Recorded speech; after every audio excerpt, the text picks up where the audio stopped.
ஆன்மீக நண்பர்களுக்கு அன்பான வணக்கம். பழனி முருகன் கோவிலில் இருக்கும் மூலவர் சிலைக்கு மகத்துவமான புராண உண்மை கதைகள் உண்டு. ஒவ்வொரு தேவைக்காகவும் ஒவ்வொரு ரூபத்தில் நாம் இறைவனை தரிசனம் செய்து வருகின்றோம்.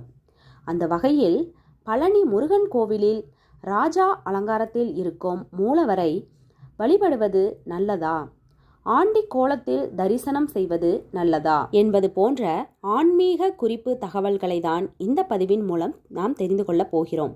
வீடியோக்குள்ளே போகிறதுக்கு முன்னாடி நம்ம சேனலை இப்போ தான் ஃபஸ்ட் டைம் பார்க்குறீங்கன்னா சப்ஸ்கிரைப் பண்ணிவிட்டு பாருங்கள்.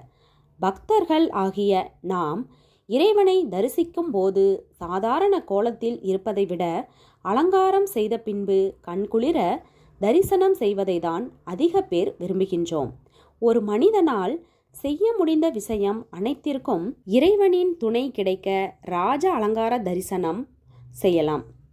திருமணத்திற்கு வரன் பார்க்க செல்கிறோம் என்றாலும், திருமணம் நிச்சயமாகிவிட்டது என்பதாலும் பத்திரிகை கொடுக்கவும் ராஜ அலங்கார தரிசனம் செய்யலாம்.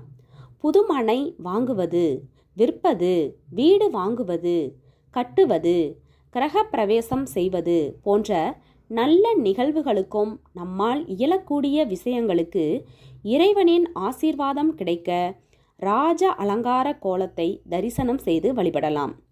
மனிதனால் முடியாத ஒரு சில விஷயங்களும் இவ்வுலகில் உண்டு. உயிருக்கு போராடி கொண்டிருக்கும் உறவுகளை காப்பாற்றும் எண்ணத்திலும் சரியான முடிவு எடுக்க முடியாமல் தடுமாறும் மனம் கொண்டவர்களும் ஆண்டி கோலத்தை தரிசனம் செய்து பலன் பெறலாம். ஆண்டி கோலத்தை பெரும்பாலும் முற்றும் துறந்த ஞானிகளும் ரிஷிகளும் சித்தர்களும் வழிபடுவார்கள்.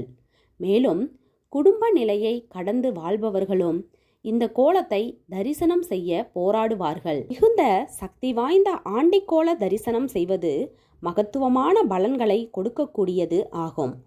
ஆண்டி கோலத்தில் பழனி முருகனை தரிசித்தால் முற்றும் துறக்க வேண்டி இருக்கும் என்பதெல்லாம் மெய்யல்ல. ஞானகாரகனாக இருக்கக்கூடிய இந்த முருகன் நமக்கு வீரத்தையும் தைரியத்தையும் ஞானத்தையும் கொடுக்கிறார். முருகனுக்கு செவ்வாய் கிரகமும் குரு பகவானும் இருக்கிறார்கள். தீராத வழக்குகள் தீரவும், தீராத நோய்கள் விலகவும், தீர்ப்புகள் சாதகமாகவும், வழக்குகளில் உங்கள் பக்கம் நியாயம் கிடைக்கவும் போராடி கொண்டிருப்பவர்கள் முருகனை ஆண்டி கோலத்தில் தரிசனம் செய்து வழிபட்டு நல்ல பலன்களை பெறுவார்கள்.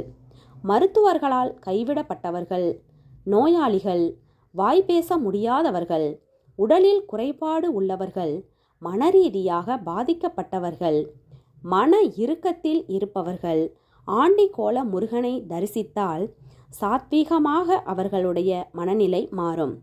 மனம் சாந்தமுற்று சமத்துவம் பெற்று அமைதி அடையும்.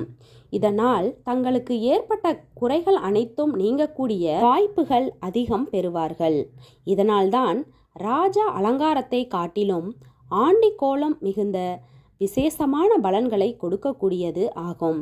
அனைத்தையும் துறந்தவர்கள் மட்டும் அல்ல, உண்மையான பக்தியுடனும் ஆத்மார்த்தமாக ஆத்ம ஞானத்துடன் முருகனை மனதார வழிபடுபவர்கள் எவராயினும் அதற்கு உரிய பலனை பெறுவார்கள் என்பதில் எல்லளவும் சந்தேகம் இல்லை.